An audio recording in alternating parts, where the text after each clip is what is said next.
последние годы, как и... In recent years, as in other international structures, our Western colleagues have done everything possible to politicize UNESCO's work, Ukrainianize its agenda. There are clear double standards which are notably evident in the Executive Board's anti-Russian resolutions regarding Crimea and Ukraine, decisions that go far beyond this organization's mandate. Under the previous Director General Audrey Azoulay, UNESCO's leadership turned a blind eye to the destruction of monuments.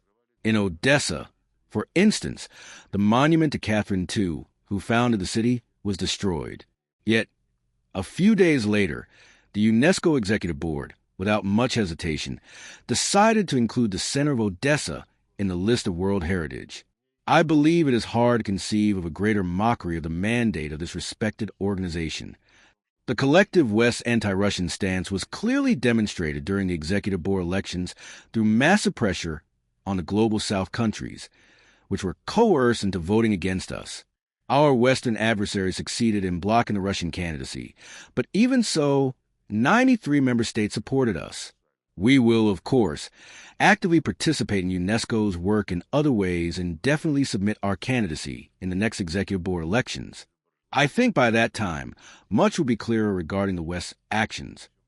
We see it as an encouraging sign that Egypt's Representative Khaled El Anani convincingly won the new Director General elections.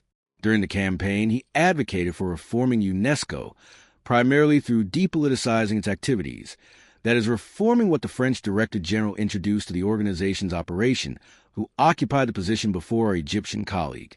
We welcome the new Director General's commitment to strengthening the member states' role in managing the organization, ensuring its financial transparency and accountability.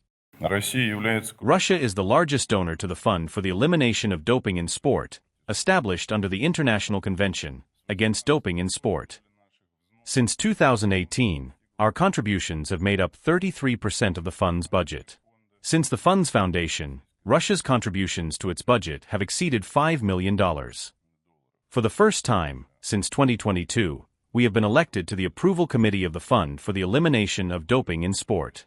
Essentially, this is governance. Our country, which held observer status within the committee, has now entered the leadership group.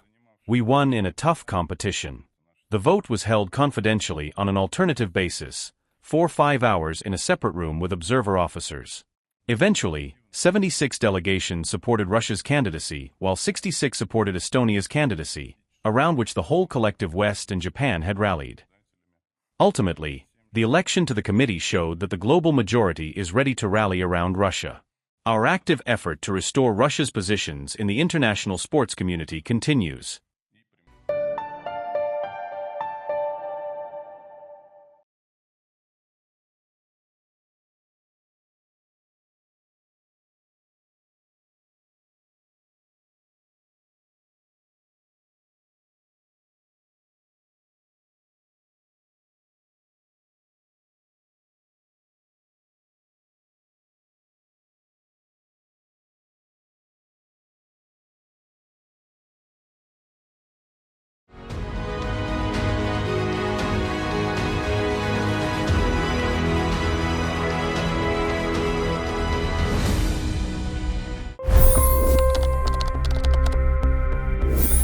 $25 crore गरीब गरीबी को परास्त करके बाहर निकले।